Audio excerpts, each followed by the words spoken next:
나왔던 낭군이 분명히 어떤 데 앉았구나. 반웃음 반울음해. 그러니까 한편으로는 너무 좋고 한편으로는 너무 감격스럽죠. 웃기도 하고 울기도 하는데 그 다음에 좀 중요하게 나왔어요.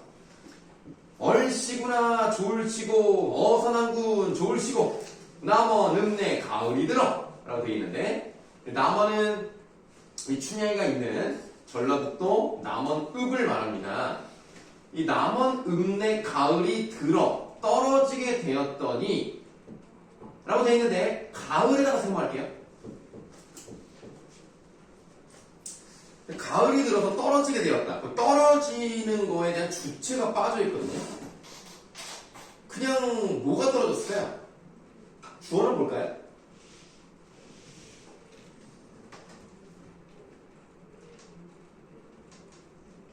알겠습니다. 자, 그럼 넘어가 볼까요? 객사에 봄이 들어 이와춘 풍날 살린다. 그러면 가을에는 뭔지 모르겠지만 어쨌든 떨어졌는데 봄이 되니까 살아났어요. 그래서 봄은 좋은 거지만 가을은 안 좋은 거란 말이야. 가을에다가 생각을 했으니까 가을에다가 쓰시면 되겠어요. 가을은 고난의 시기입니다. 그러면 지금 이게 자신의 삶에 대한 비유적인 표현이라면 가을이 들었다는 것은 결국 변사또가 왔던 그 시기를 얘기할 것 같아요. 그러면 마치 꽃이 떨어지게 된 것처럼 춘향이가 되게 힘든 상황이 된 거야. 그러다가 객사에 봄이 들어서 이와춘풍 날 살린다라고 돼 있어요. 이와춘풍 네모하시고 이와춘풍의 뜻을 한번 볼까요? 자, 이와춘풍이 옆에 나왔나? 안 나왔네. 그러면 한자 한번 볼까요? 이와춘풍의 이가 무슨 이자입니까?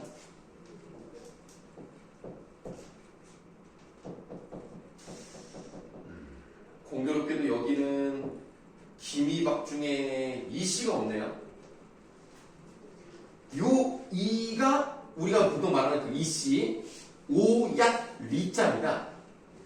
오얏이가 오얏이? 얘들아 오얏이 뭐야? 앵두는 아니고요. 앵두보다 좀 커요. 두자 돌림입니다. 자두를 말합니다. 그래서 이제 오얏은 이제 자두. 그래서 원래는 오얏리, 이게 오얏이란 말은 이제 표준어가 아니거든요. 사실 자두리 이래야 돼요. 근데 자두를 말하고, 그 다음 화자는 무슨 화자예요? 꽃 화자. 춘은 봄춘, 풍은 바람풍. 그러면 첫 번째 해석으로는 자두꽃. 자두나무꽃과 봄바람이죠.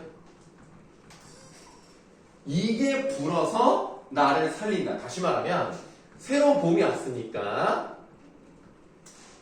새로운 좋은 시절 이런 게 왔기 때문에 살았다. 이렇게도 볼 수 있겠어요. 뭐 이게 그냥 무난한 해석인데요. 우리가 좀 새롭게 약간 문학적으로 해석을 해보겠습니다. 두 번째는 여기서 이가 뭐겠어? 뭘 상징하는 걸까?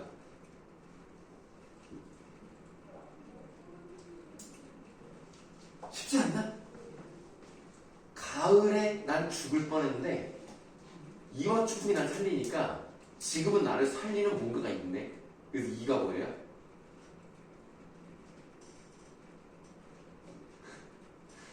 아이고 어렵게 생각하지 말고 쉽게 아까 다 힌트 드렸어. 이몽룡을 말하는 거죠.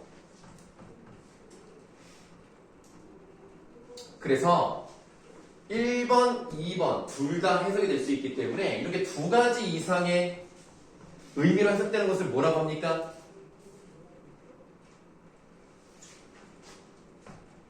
중의법이라고 하죠. 중의법이 사용되었다. 요게 좀 중요합니다.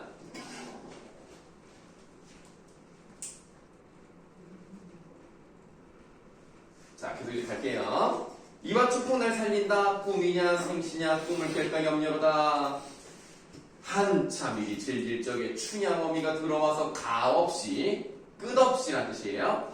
끝없이 즐겨하는 말을 어찌란 말 나왔고 어찌다 설화하랴 설화의 뜻이 나와 있으니까 보시면 돼요. 그냥 쉽게 말하면 이야기하다 정도로 보시면 되겠습니다. 어찌다 설화하랴 딱 뭐죠? 서술자 개입이죠? 그래서 어찌부터 설화하랴 각진가로 각진가로 이렇게 하는 거지? 각진가로 이렇게 묶으시면 되겠습니다. 어찌다 설화하랴 여기 한번 들어갔고요. 또 하나 춘향이 앞에 또 각진가로 열어요. 춘향의 높은 절개 광채 있게 되었으니 어찌하니 좋을성가 받으시면 돼요. 아주 두 번 연속 나왔어 지금. 그 다음 어서 또 남원의 공무 다 한 후에 춘향모녀와 향단이를 서울로 데려갈세 위의가 찬란하니 위엄 같은 거잖아. 멋있어. 위의가 찬란하니 세상 사람들이 또 각진가로 해요. 누가 아니 칭찬하래. 이때 춘향이 남원을 하식할세 영휘하게 되었건만 그러면 원래는 기생의 출신이었지만 신분이 상승했잖아요. 그러니까 영화롭게 되었어. 영귀하게 되었건만 고향을 이별하니 영화롭게 된 거는 좋지만 고향을 떠나는 건 슬퍼서 일희일비 한 번은 기쁘고 한 번은 슬프고 일희일비가 아니 되랴 이 아홉 글자죠. 그러니까 아홉 글자도 각진가로로 묶으세요. 일희일비가 아니 되랴. 지금 각진가로 친 게 4개가 나왔습니다. 4개의 공통점 의문형 동그라미로 끝났다는 점과 마지막을 제외하면 위에 3개는 다 의문사가 나오죠. 어찌, 누가. 그래서 의문사가 나오고 의문형 종결어미로 끝났는데 따옴표가 없다? 100% 서술자 개입입니다. 이거 그냥 공식으로 외우세요. 그냥 원래 국어를 외우는 게 아니지만 이 정도로 외워도 됩니다.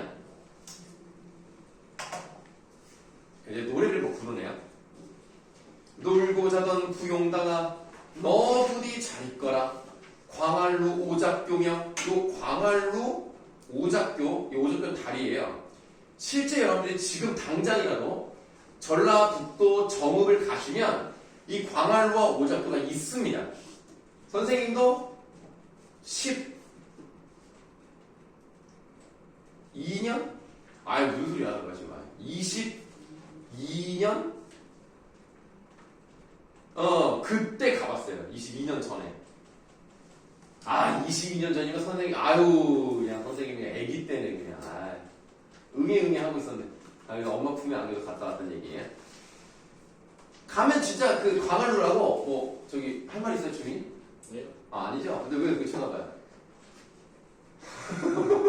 내 말을 보고 좀 마음에 안 들었어요? 네. 아? 네. 아니 뭔가 약간 눈빛이 약간 무슨 말 할 것 같았는데 넘어가도 되나요? 네 넘어가겠습니다. 자 그래서 광활을 보잡히며 영주가 끝할 거라 봄풀은 해마다 푸르건만 떠난 객은 돌아오지 않는다라고 이른 시는 나를 두고 이름이라 이제 자기는 이제 한번 가면 이제 돌아오기 어렵다 잘 있어라 이런 얘기죠. 다 각기 이별할 때 길이길이 무거 없어서 다시 보기 기약없네. 이때 어사또는 좌도와 우도의 읍들을 순찰하여 민정을 살핀 후에 서울로 올라간 임금께 절을 하니 판서, 참관, 참판, 차비들이 입시하시어 보고서를 살핀다. 임금님 비롯해서 그 밑에 높은 직책을 가진 사람들이 다 함께 들어와서 어떤 일이 있었는지를 다 봅니다. 임금께서 크게 칭찬하시며 즉시 이조참이 대사성을 봉하시고 높은 자리에 올라갔어요. 춘향으로 정열부인을 봉하신다. 정열부인 메모하겠습니다.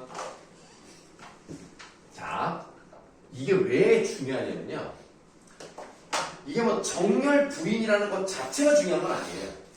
정열부인이든 정숙부인이든 무슨 부인은 그건 중요한 게 아니라 어쨌든 임금님께서 인정하셨다는 게 중요합니다. 인정을 했다. 뭐를 인정했느냐? 기녀한테 이런 거 주지 않아요. 그러니까 우리가 만약 영국이라면 이제 지금은 이제 엘리자베스 여왕이 이제 죽었지만 그다음 찰스가 이제 왕이 됐잖아요. 찰스가 사람들한테 기사 자비를 주는 것도 그런 느낌인 거예요. 아무나 주지 않거든요. 기님한테 이걸 줄 리가 없는데 이걸 줬다? 그럼 이제 뭐가 됐다는 거예요, 춘향이? 신분 상승이 됐다는 걸 의미하는 겁니다. 양반가의 여자가 돼버린 거예요. 신분 상승이 됐고요. 그래서 사회적으로 승인을 받은 역할을 하는 거죠. 그래, 그냥 둘만 개인적으로 결혼했다 끝이 아니라 임금님이라는 그 누구보다 확실한 공인 인증서 아닙니까? 임금님이 인정! 그런 거 사회적으로 승인을 받은 거죠. 정열 부인을 봉하신다. 은혜에 감사드리고 물러나 부모께 배우니 성을 못 잊으시더라. 임금님 감사합니다. 이때 이조 판서, 여기서 말하는 이때라는 것은 this time 이 뜻이 아니에요. 그냥 한 편 정도로 보시면 돼요. 그래서 이제 이 뒤에 어떻게 됐냐면 이조 판서를 했어요. 호조 판서를 했어요. 이몽룡 얘기야. 좌의정, 우의정, 영의정 다 지내고, 그럼 진짜 잘 나가는 사람이잖아. 그러니까 지금으로 따지면 장관도 여러 번 하고 총리도 하고 그런 사람인 거예요. 정치계 거물이 된 거죠. 퇴임한 후에 정열 부인으로 더불어 백면동을 할세. 정열 부인에게 3난 4녀, 7명이야. 7남매를 두었으니 모두가 총명하여 그 부친보다 낫더라. 일품관직이 대대로 이어져 길이 전하더라. 고전 소설의 전형적인 결말 어떻게 끝났죠? 해피엔드. 결말이 행복하게 끝나는 구조로 끝이 났습니다. 네, 거기 보시면 그 열려춘향 수절가에 나오는 부분이라고 이제 되어 있는데요. 완판 84장본이라고 되어 있습니다. 이 완판이라는 게 완전히 팔렸습니다 라는 뜻이 아니에요. 여러분들 옛날에 전주가 그러니까 전주의 원래 이름이 뭐였는지 아세요? 여러분 전주하면 뭐가 유명해요? 비빔밥이 유명하죠? 그 전주의 원래 이름, 그 전의 이름이 완주예요. 완주 지역에서 내려오던 이야기를 바탕으로 기록을 한 소설. 그게 완판입니다. 자, 그러면 우리는 이제 그 여백이 좀 있잖아요. 그 여백에다가 몇 가지 정리를 좀 하도록 하겠습니다.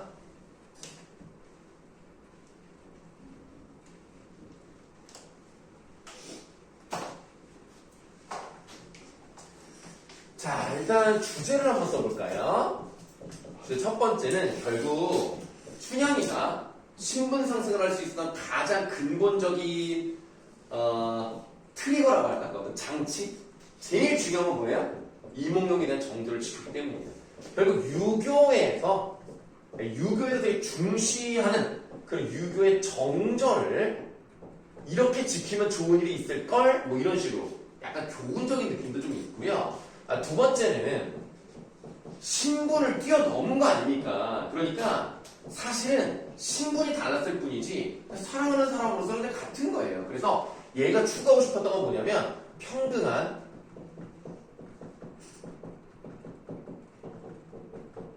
인간관계에 대해서 이야기를 하고 싶었을 것이다.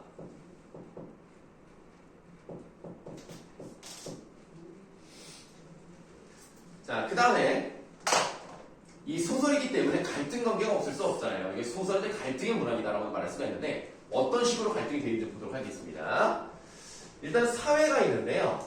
이 사회와 춘향이는 갈등을 할 수밖에 없어요. 무슨 말이냐? 우리가 이제 조선시대 같은 거를 이제 봉건적 사회라고 합니다. 봉건적 사회의 가장 중요한 특징이 뭐예요? 일단 농사를 지어요. 그리고 왕이 있습니다. 그 다음 신분계급이 있어요.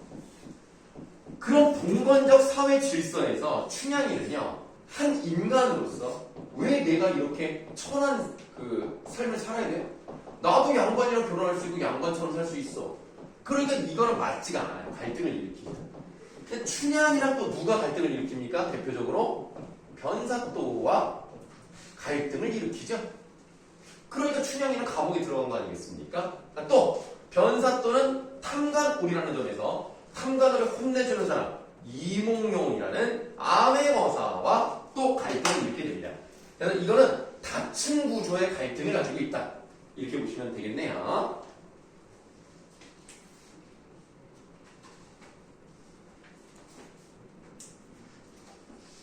예, 춘향전 생각보다 길었죠? 이렇게 한번 배워놓으면 나중에 이제 시험 대비 들어갈 때 수월하게 할 수 있습니다.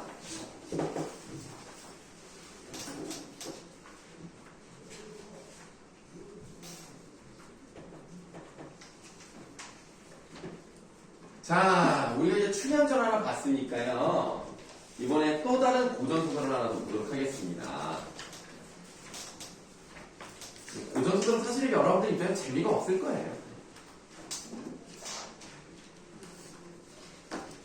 심청전을 한번 보시도록 할 건데.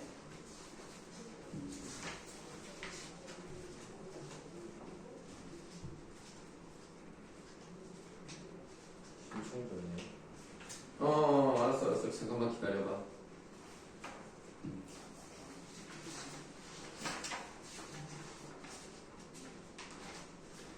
자, 내가 선물을 주도록 하겠다.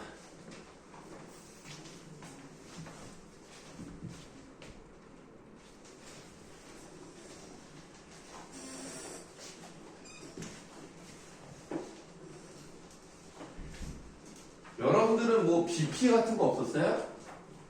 뭐 아파트 지하 주차장이 뭐 침수가 됐다든가 그런 거 없었어?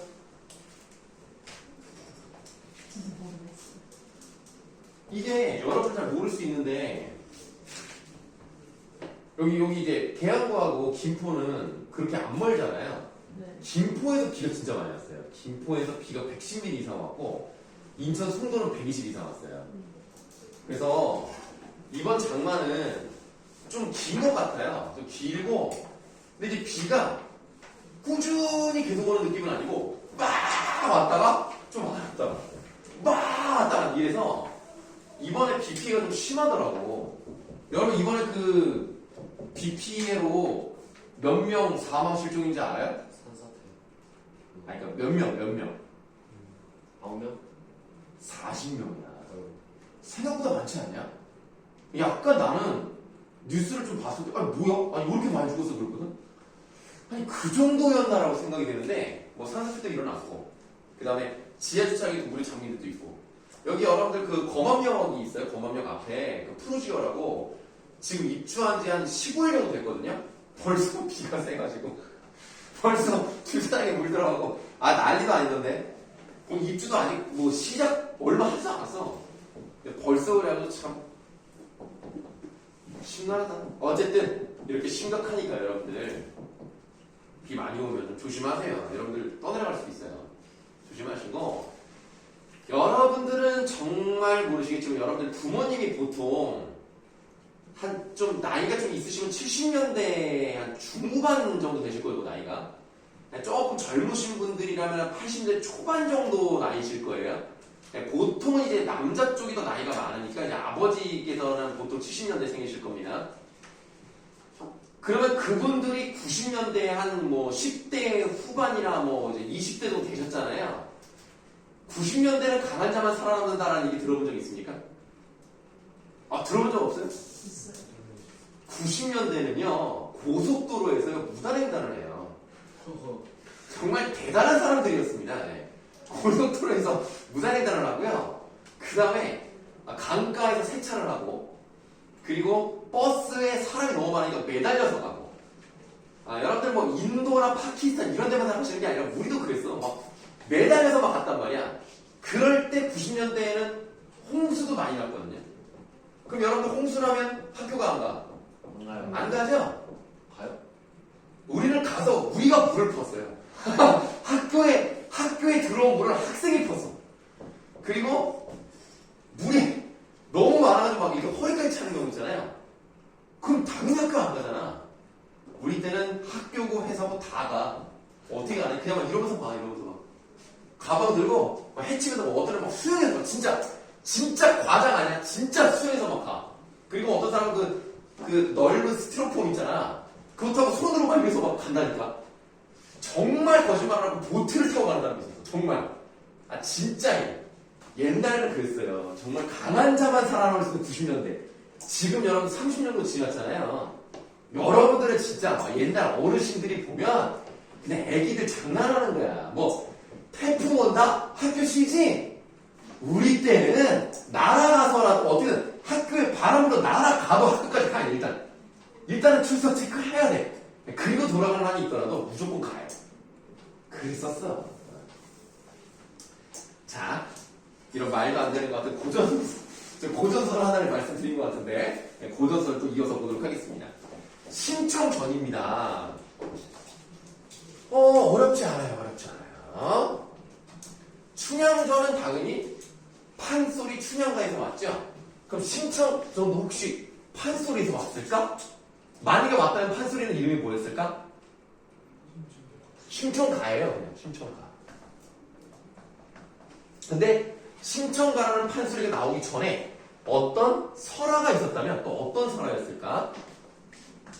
효녀, 뭐 지은 설화, 아니면 맹인, 개한 설화, 뭐 이런 것들이 이제 여러 가지 이야기가 섞여서 판소리로 만들어진 것이 이제 소설이 됐기 때문에 얘도 마찬가지예요.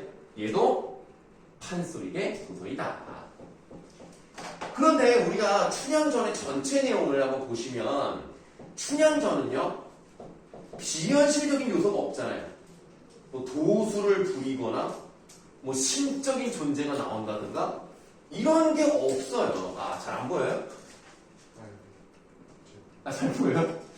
자, 그런 게 없어요. 근데 신청전은 여러분들 내용 대충 알잖아요. 비현실적인 요소 대표적인 거 뭐가 있냐? 용. 뭐지? 용. 용왕? 용궁? 아닌데 뭐였지? 뭐 말을 한 거야 안 한 거야? 지금 용왕이라고 한 거야 안 한 거야? 용궁이라고 한 거야 안 한 거야? 뭐야? 한 거야? 바다스에서 나오지 않아요? 예, 그렇죠. 그 신청이가 어디에 빠집니까? 당연히 바다에 빠지니까 바다 이름이 있잖아요. 어디 빠졌어?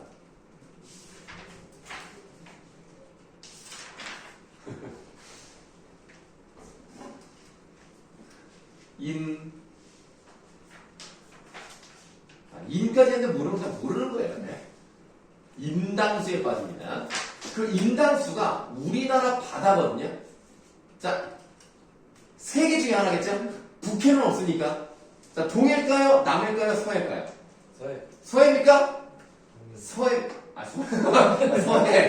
서해입니다. 네. 서해에서도 어디랑 가까울까요? 자, 그러니까 서해도 뭐 이제 뭐 경기 쪽이 바다가 있고 뭐 충청 쪽 바다가 있고 전라 쪽 바다가 있잖아요. 어딜까요?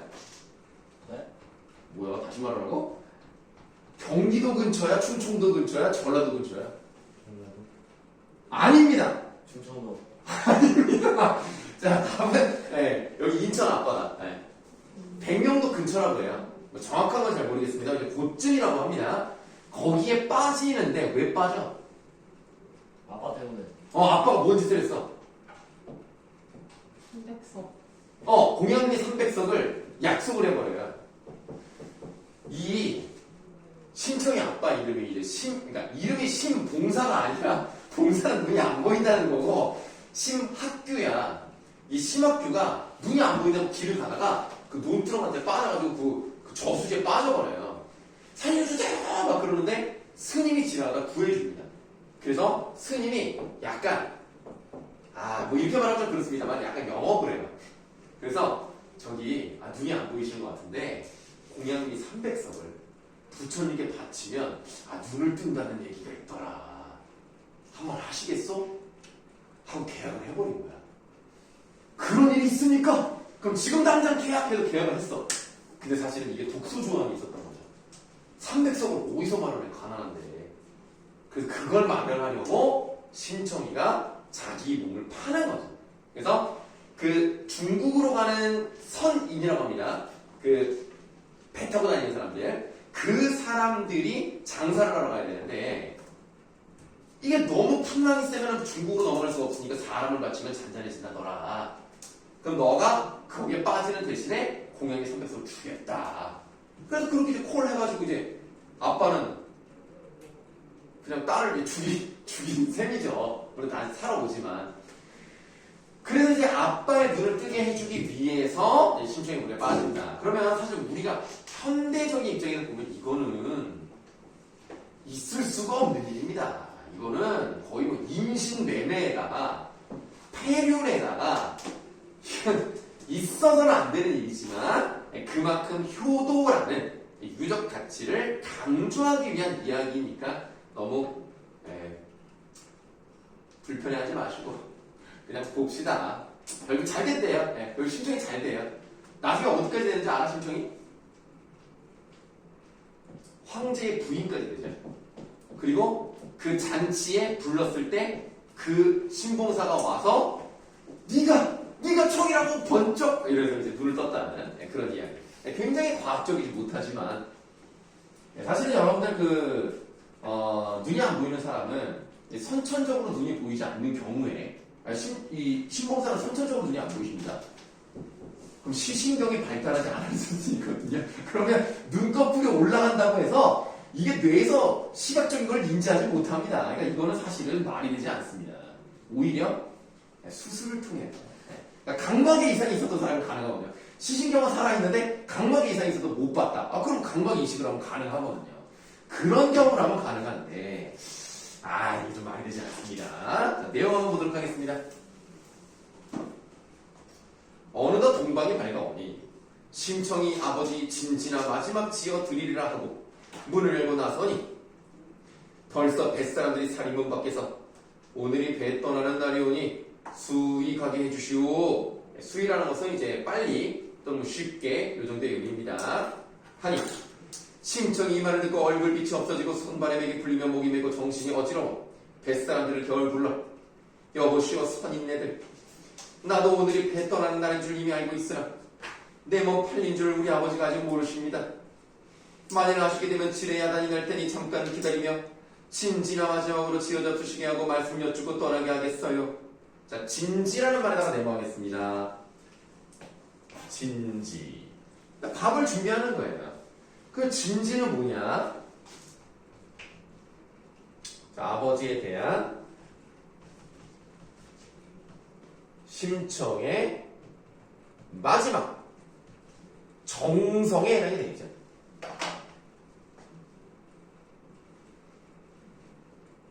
그냥 좀 신봉사 입장에서는 어떻게 보면 되게 황당한 거죠. 이렇게 아침까지 만들어가지고 자기가 이제 밥을 먹었는데 알고 봤더니 이게 마지막이라니. 그게 황당하지 않겠습니까? 네, 아직은 몰라요. 그렇게 말을 하니까 뱃사람들이 밑줄 그리 하시지요.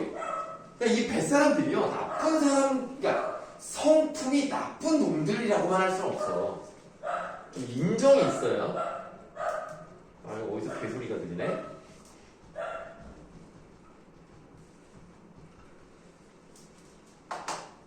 우리가 이제 보통 겨울이라고 얘기하지만 사실은 이 학원 부원장님이십니다. 함부로 하면 안 돼요. 그래서 내가 이 학원에 먼저 왔는데 난 2015년에 왔고 겨울이 2016년인가 17년에 왔는데 아니 내가 밀려났어 낙하산 때문에. 아니 이게 좀 그렇지 않나? 개만도 못하게 돼버렸어. 그러고 지금 내가 이 구력의 7, 8년을 지금 내가 이러고 있단 말이야. 언젠가는 내가 부원장이 되겠다.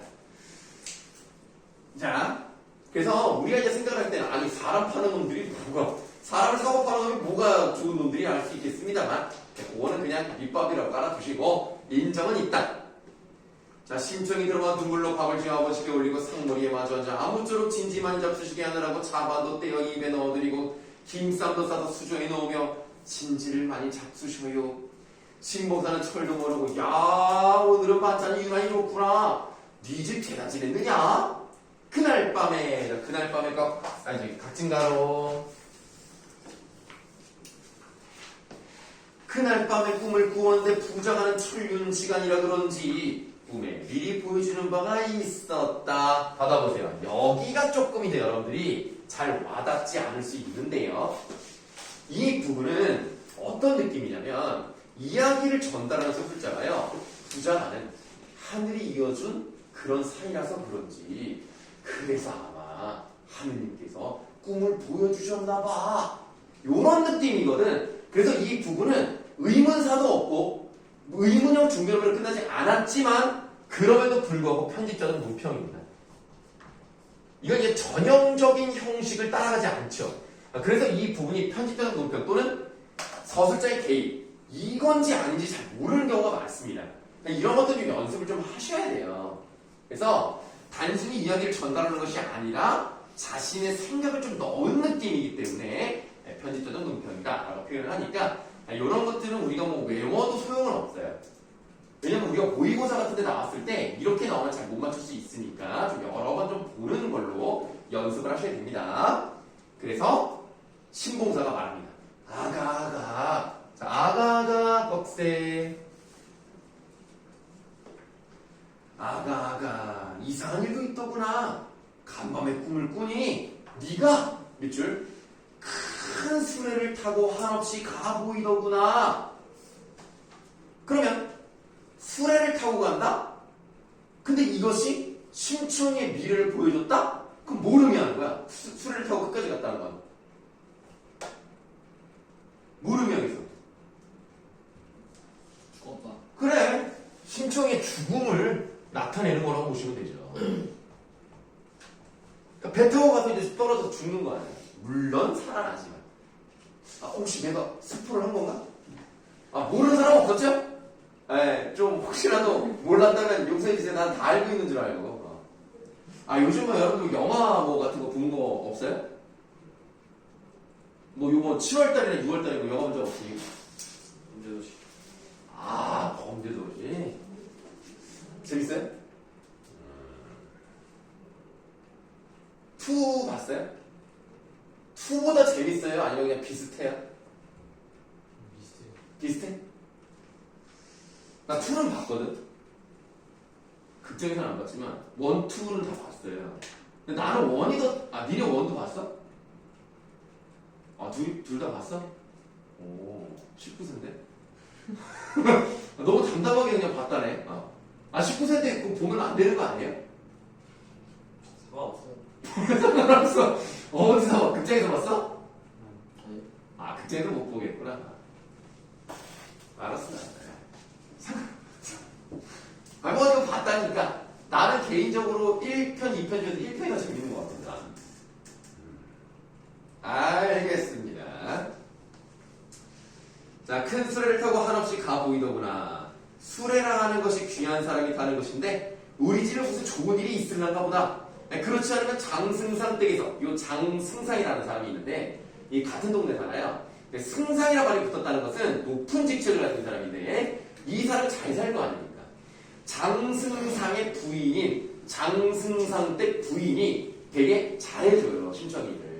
그래서 장승상 댁에서 가만 태어나는가 보다 하고 받으시면 되겠습니다. 자, 이 신봉사의 꿈은요, 짧게 보면 춘향이 갑자기 나 심청이가 죽을 것을 암시하는 꿈이지만 어떻게 보면 넓게 보면 나중에 잘 되는 걸 의미할 수 있는 거예요. 실제로 춘향이 왜 이렇게 자꾸 춘향이래? 춘향이랑 같이 해도 큰일 났네. 실제로 심청이는 황제의 부인이 된단 말이야. 그러니까 큰 수레를 타는 거 맞기는 맞지. 그래서 이 꺽쇠친 부분은요, 어쨌든 앞으로의 일을 넌지시 암시한다. 그래서 이거 두 글자로 뭐라 그러죠? 복선. 그렇죠. 복선에 해당하는 부분입니다.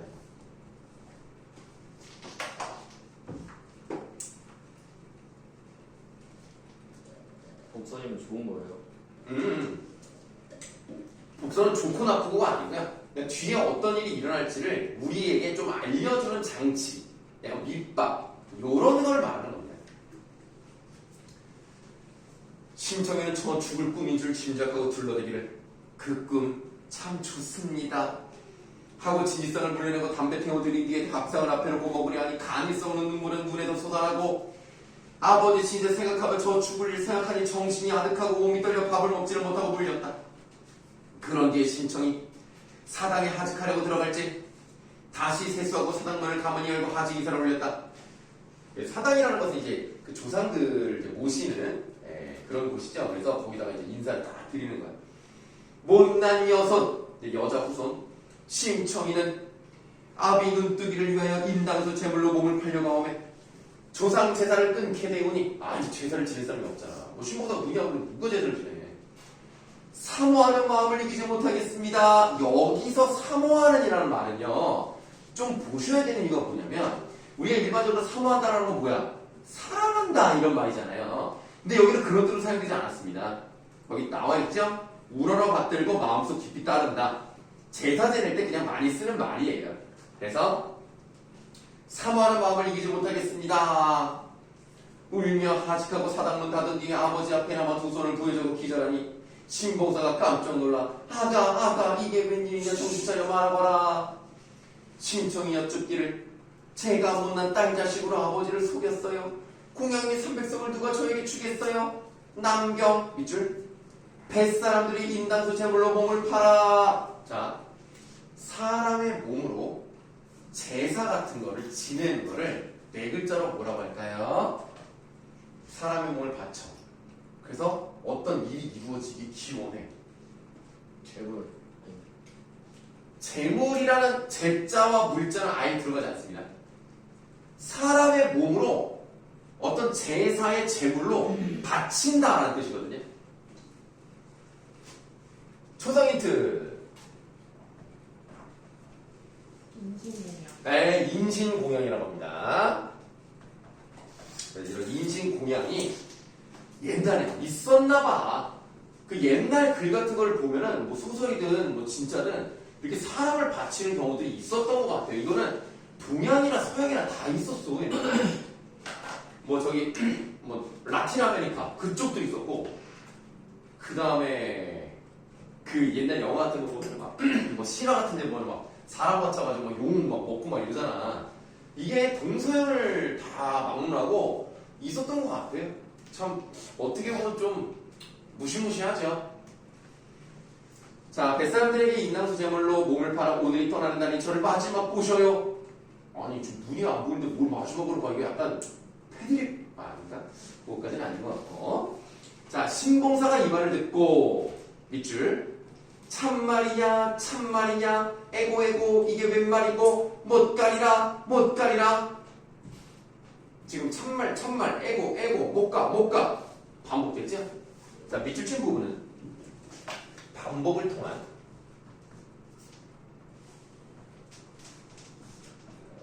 그 다음 내가 뭐라고 쓸까요? 운율. 예, 운율 형성.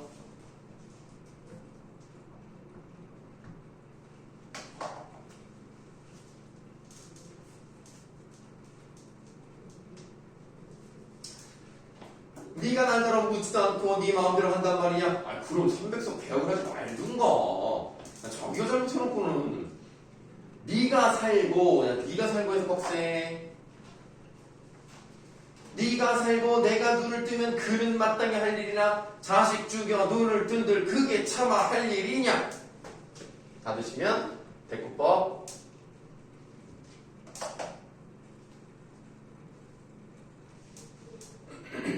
자, 그 다음 너의 어머니 늦게야 너를 낳고 초1회 안에 죽은 뒤 아이고 애기 낳고 7일 만에 죽었어.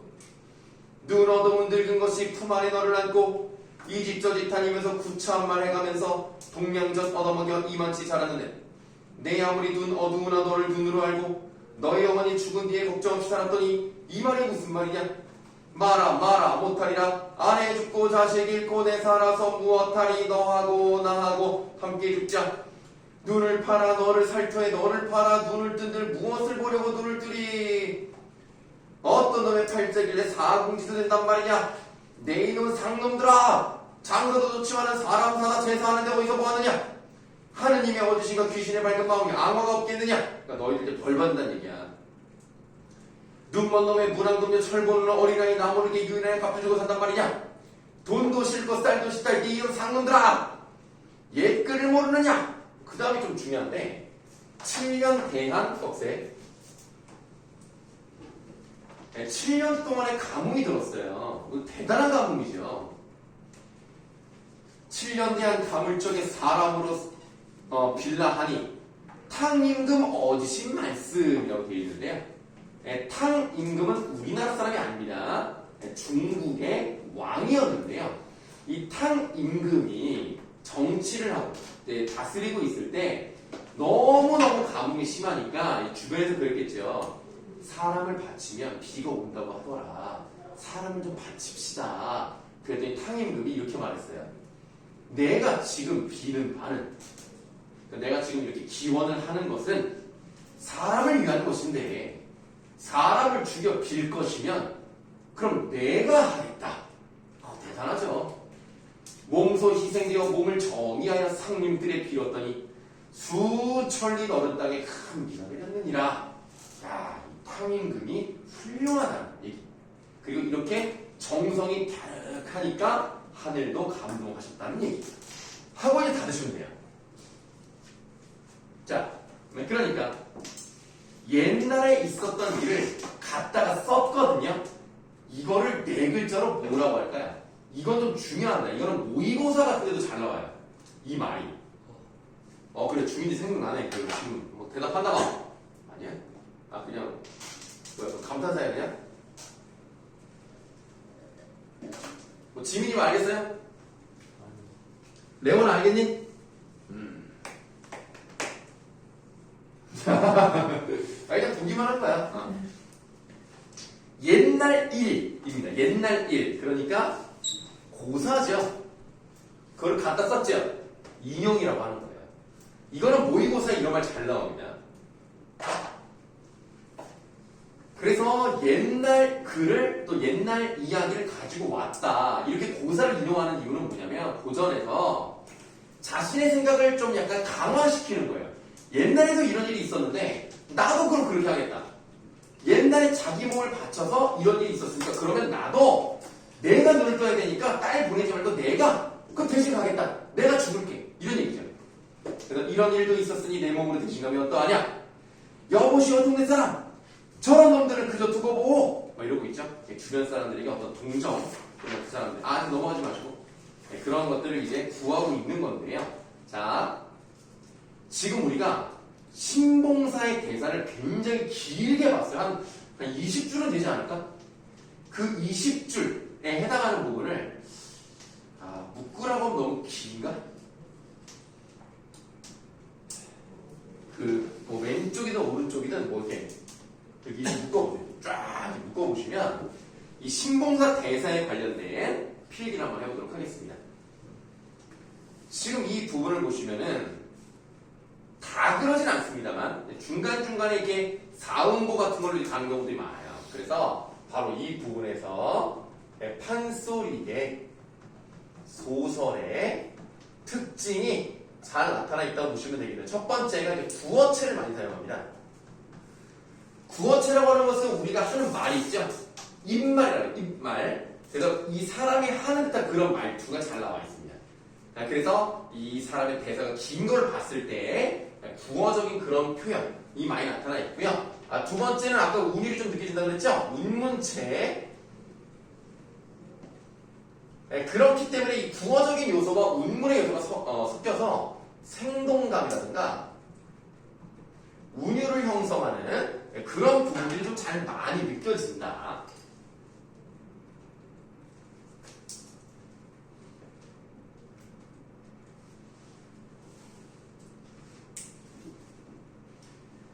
네, 다음으로 넘어가세요.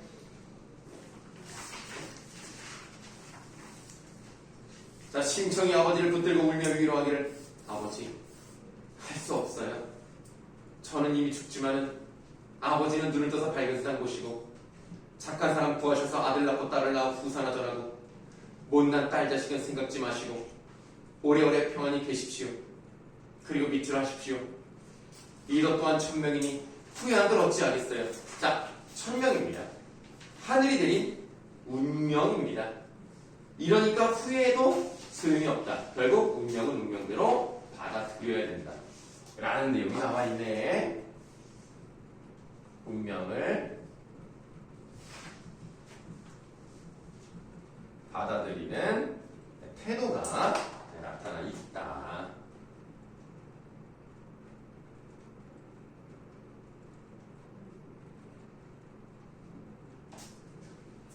자, 그럼 좀 쉬었다가 합시다.